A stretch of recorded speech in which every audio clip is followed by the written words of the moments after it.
The autumn wind swirled the fallen leaves as if a caring father were holding them in his arms. Emily walked along the street, bypassing the busy avenues and gray apartment blocks. The wind tugged at her chestnut hair, making her pull her thin tweed jacket tighter around her shoulders. The heels of her shoes clicked rhythmically against the wet asphalt, marking the beat of the anxiety in her heart. Every step felt heavier, as she knew what awaited her ahead: the court, the divorce, and a fight for justice in the name of a man who had become close to her, George Williams, her father-in-law. Emily tried not to think about what awaited her in the courtroom.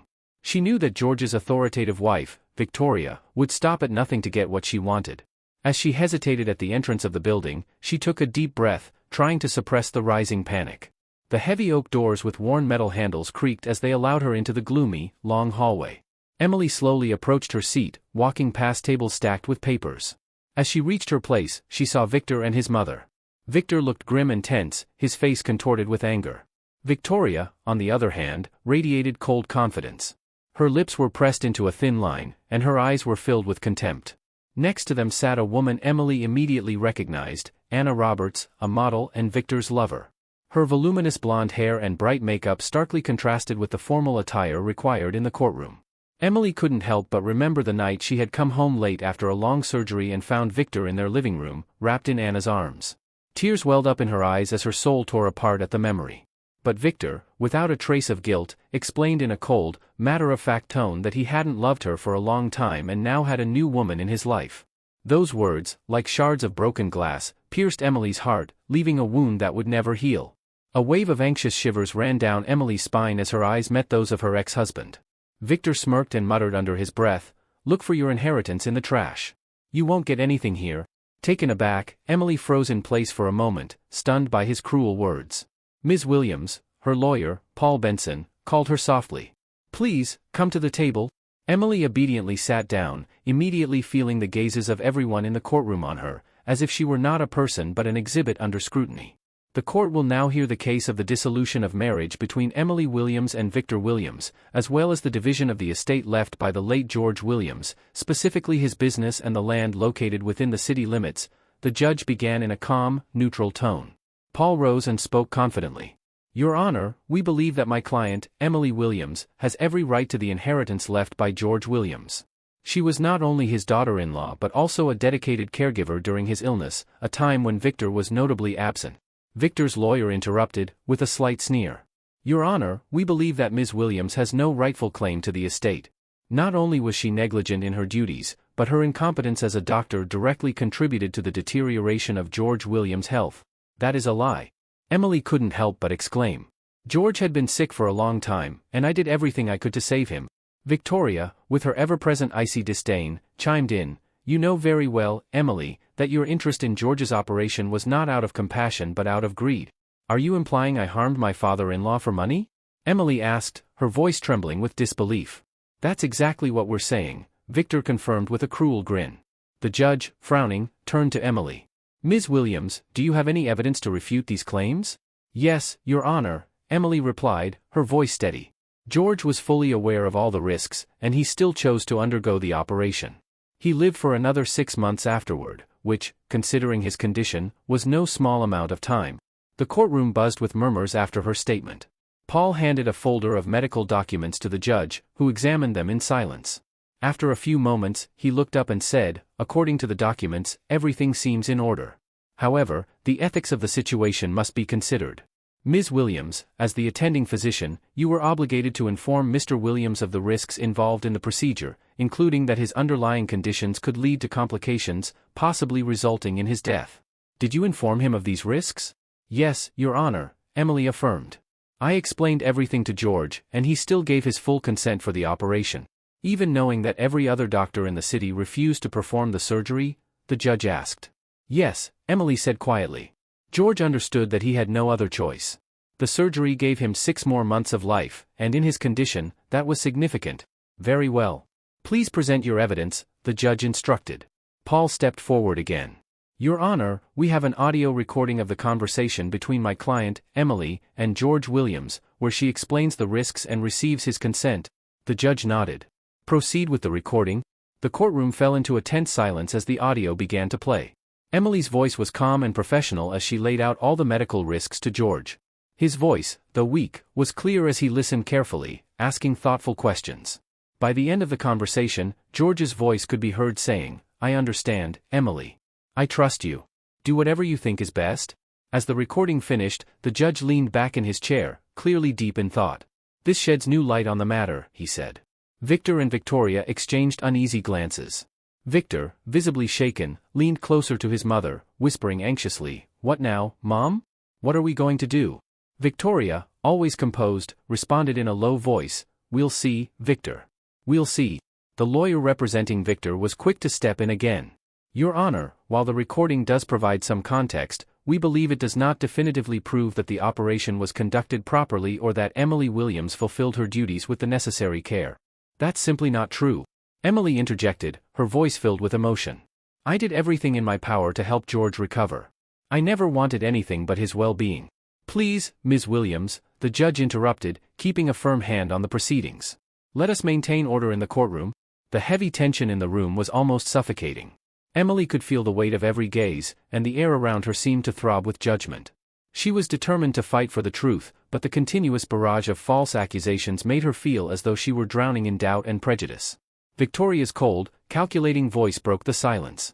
"Your Honor, aside from the operation itself, Emily was entrusted with the care of George during his illness.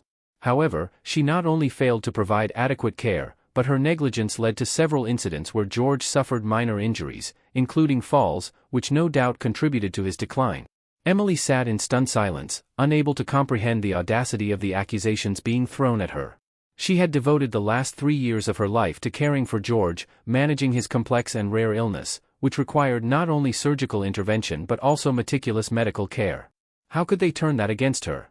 Victor's lawyer, sensing the discomfort in the room, continued with an insidious smile. "We have witnesses prepared to testify that Emily frequently left George unattended, which resulted in several accidents. Moreover, we have discovered evidence that she irresponsibly spent large sums of George's money on personal luxuries." There was a pause, and then soft applause could be heard from the back of the room. It was Anna and Victoria, clearly pleased with how the case was unfolding in their favor. Their smug expressions betrayed their belief that the trial was a mere formality, and that Emily would soon be left with nothing. The judge, visibly irritated by the applause, banged his gavel, calling for silence. Emily, on the other hand, felt her heart clench in pain. The accusations were completely baseless. She had rarely left George's side, and every penny spent had been meticulously documented. But how could she defend herself against such vicious lies? When the room had quieted down, Paul rose once more to speak, his voice steady and filled with conviction. "Your Honor, these accusations are nothing but malicious falsehoods intended to strip my client of her rightful inheritance. Emily Williams dedicated herself to George Williams in his final years, not out of obligation, but out of love and respect. Every action she took was with the utmost care for his well-being." The audience in the courtroom remained silent as Paul continued. "Furthermore, we can prove that George's final wishes were to ensure that Emily would continue his legacy. The claims made against her are driven by nothing more than greed, an attempt to unjustly deny her what is rightfully hers." As Paul finished speaking, the atmosphere in the courtroom shifted. Victoria and Victor, who had been so confident moments before, now appeared uneasy. They could sense that their carefully constructed narrative was starting to unravel. After hearing both sides, the judge called for a recess to deliberate. The courtroom emptied as everyone waited for the judge's decision. Emily, feeling both anxious and hopeful, took a seat near Paul, who assured her that everything was going as well as could be expected. "Don't worry," Paul said softly. "We've done everything we could. Now we just have to trust the process." Emily nodded, though the knots of tension in her stomach wouldn't ease. She stared blankly ahead, her mind swirling with thoughts of the past few years, of George, of Victor's betrayal, and of the seemingly endless battle that had brought her to this moment. She couldn't help but think of how much was at stake, not just for her, but for the memory of a man she had loved and respected deeply. Finally, after what seemed like an eternity, the judge returned. The room filled once more with anxious murmurs as everyone took their seats, eager for the verdict. The judge cleared his throat, and the room fell silent.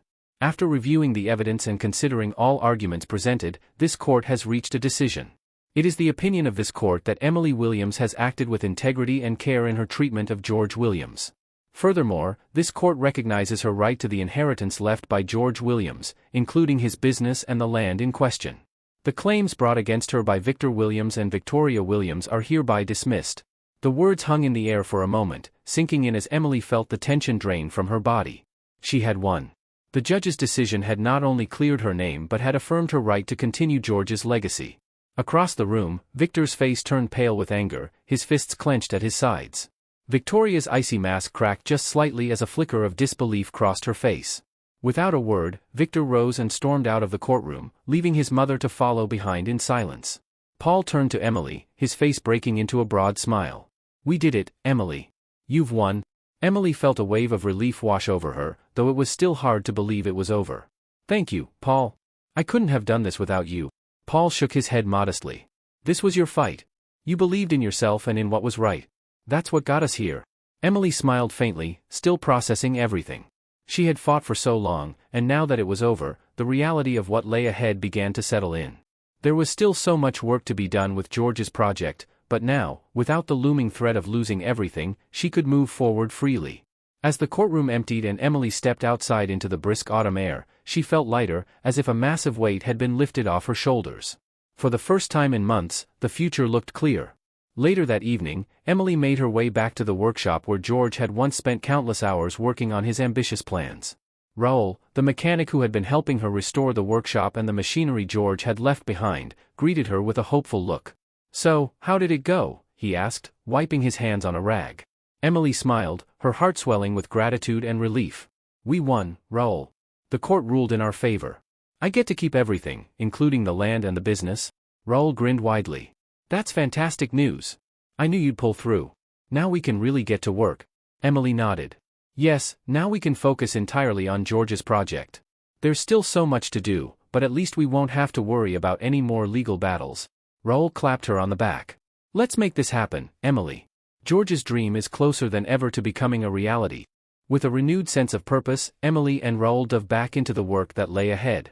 The workshop buzzed with energy as the machines were gradually restored, and the plans George had left behind started to come to life. The future of the recycling plant, which had once seemed so uncertain, now held boundless possibilities. In the following weeks, Emily and Raoul dedicated themselves fully to George's project. The once abandoned and dusty workshop gradually turned into a hive of activity, buzzing with renewed energy. Engineers and volunteers started showing up more frequently, eager to contribute to the development of the recycling plant that George had envisioned so long ago. As the team grew, so did the sense of hope and determination that had begun to surround the project. The local community, once skeptical about the abandoned plant near the old landfill, began to show interest in what Emily and her team were doing. The success of the court case had brought attention to their work, and word spread quickly about the ambitious project. Soon, people from nearby areas started to visit the site, curious about how they planned to turn waste into renewable energy and valuable resources. One afternoon, Raoul approached Emily with a broad smile on his face.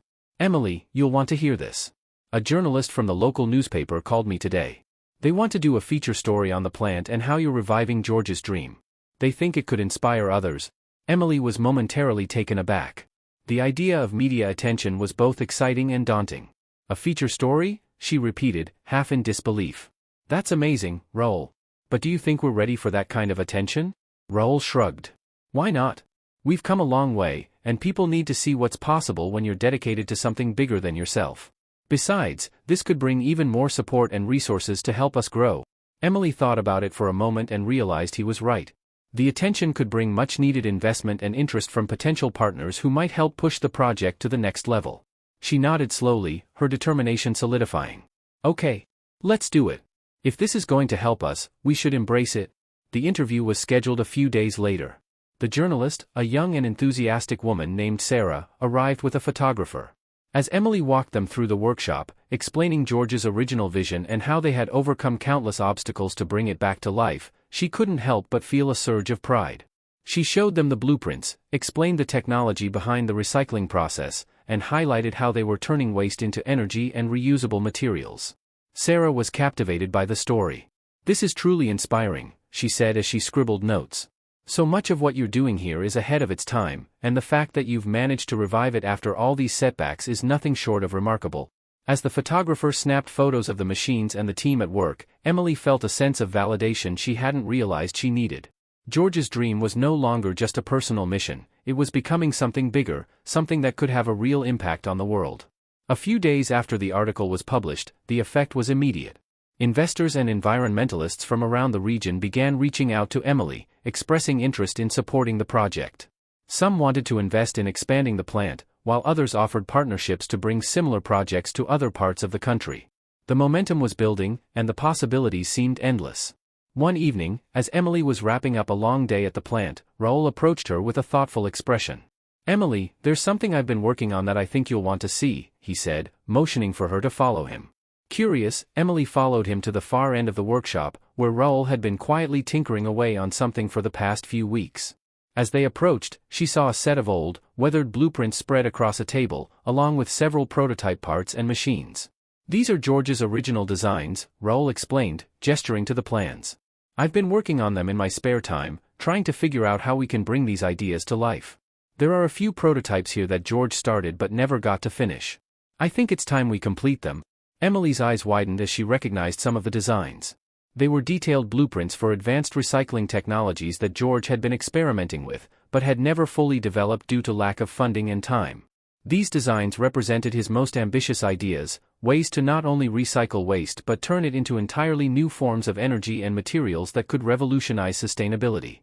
"This is incredible, Raoul," Emily said, her voice full of awe. "We have to finish this. It's what George would have wanted." Together, Emily and Raoul began poring over the blueprints, discussing how they could turn these ideas into reality. It was challenging work, but their excitement and passion for the project pushed them forward. They knew that if they could make these prototypes functional, it could take the recycling plant to a whole new level. As the months went by, the plant continued to grow. With the new attention from investors and the media, they were able to bring in more funding, hire additional engineers, and acquire better equipment. The first prototypes from George's designs were completed and successfully tested, marking a major breakthrough for the project. Emily and Raoul were thrilled to see the potential of these technologies finally come to life after all these years. The plant had become a beacon of hope, not just for the local community, but for people far beyond. It was more than just a recycling center, it was a symbol of innovation, sustainability, and the power of never giving up on a dream. People from all over the country came to visit, eager to learn from Emily and her team, and many left inspired to start similar projects in their own communities. One day, as Emily stood on a platform overlooking the now fully operational plant, she watched as the machines hummed and the team moved about with purpose. The sun was setting in the distance, casting a warm glow over the facility. She felt a profound sense of peace and accomplishment wash over her. George's dream was alive, and it was thriving. Raoul joined her on the platform, standing quietly by her side for a moment before speaking. "You've done something remarkable here, Emily.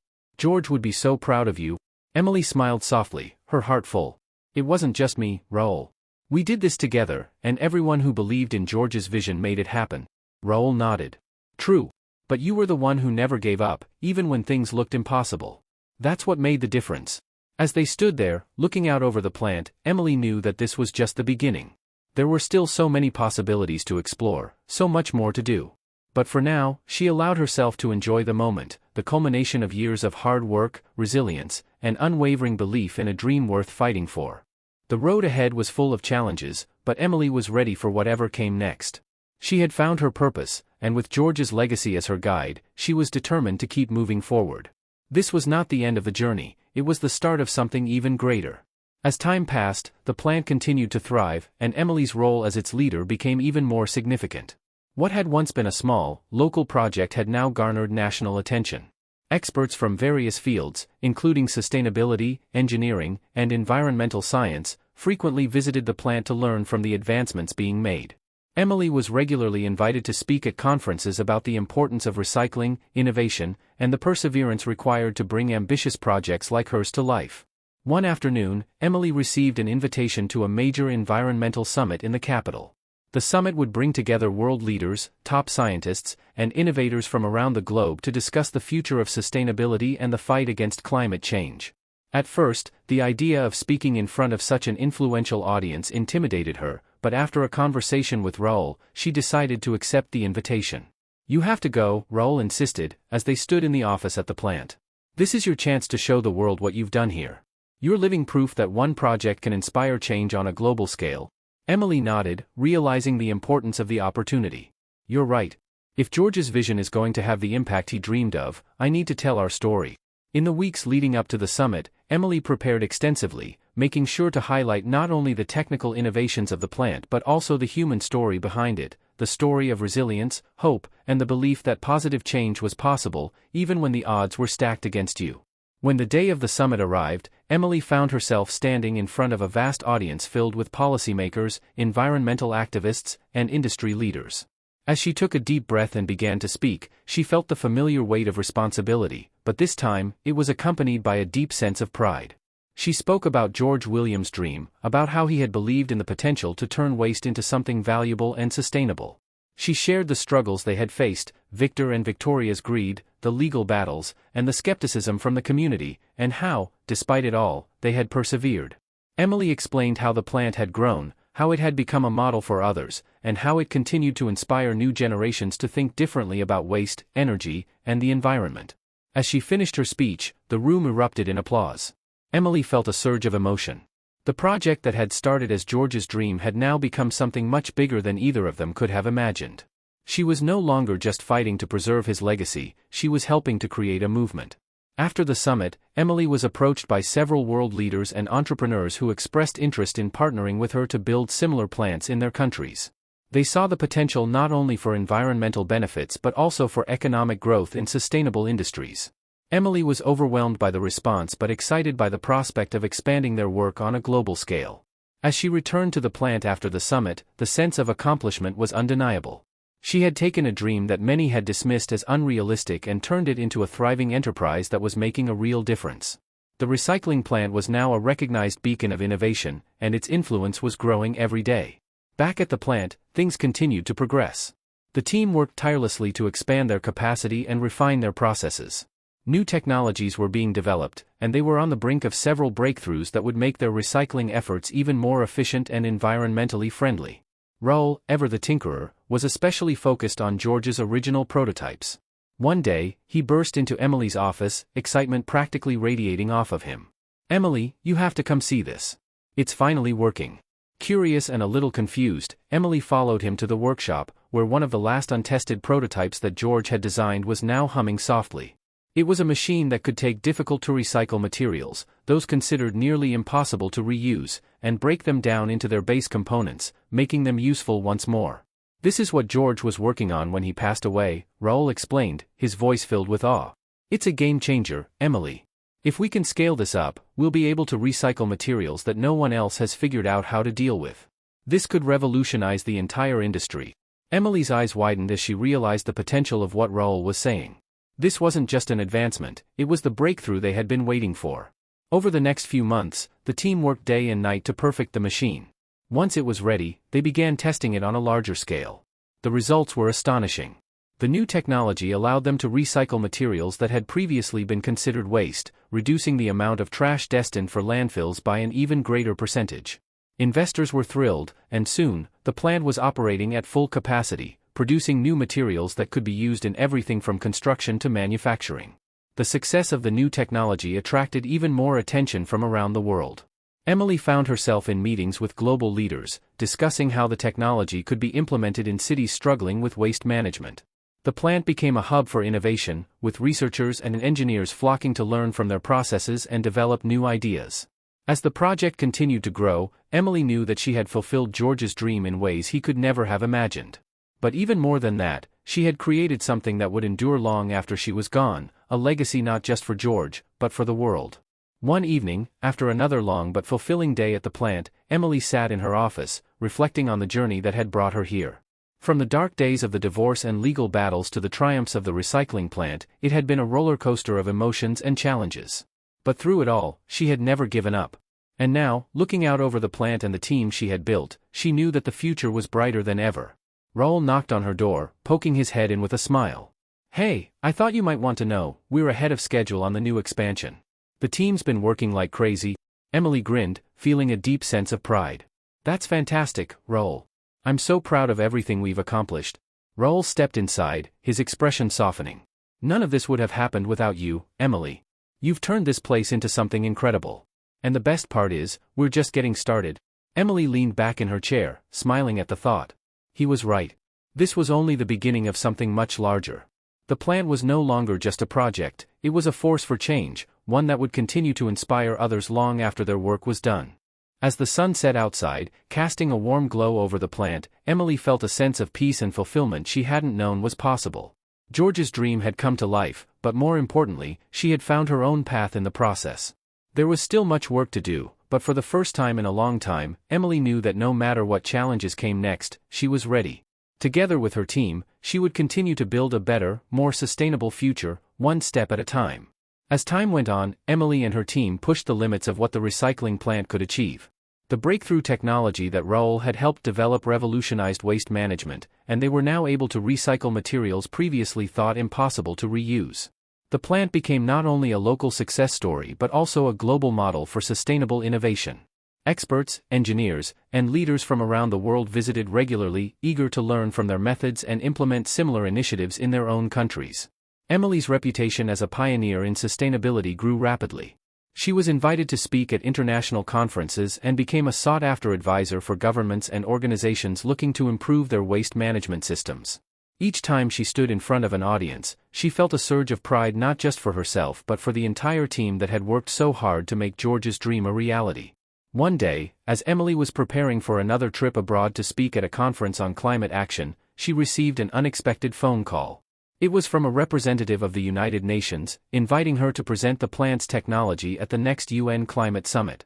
They wanted her to showcase how her plant could be scaled to help cities around the world reduce their carbon footprint and manage waste more efficiently.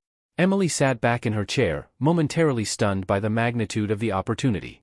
The UN Climate Summit was one of the most significant global gatherings on environmental issues, attended by world leaders and policymakers. If she could present their work on that stage, it would open doors to partnerships and collaborations that could take the plant's impact to an entirely new level. "I'm honored," she told the representative on the phone. "I'll do whatever I can to make this happen." In the weeks leading up to the summit, the plant was busier than ever. Preparations for the presentation were in full swing, and the entire team worked tirelessly to gather data, refine the technology, and ensure that every aspect of the plant's process was ready to be showcased on a global stage. As the day of the summit approached, Emily reflected on how far she had come since the early days of the project. She thought back to the initial struggles, the betrayal by Victor, the court battles, the doubts and challenges. At the time, it had felt like an insurmountable mountain. But now, standing on the other side of it, she realized how each obstacle had only made her stronger and more determined. Raoul, who had been a steadfast supporter throughout the entire journey, was also preparing to accompany Emily to the summit. "Can you believe this?" he asked one evening as they worked late in the office. "We're about to present our work at the UN. George would be so proud."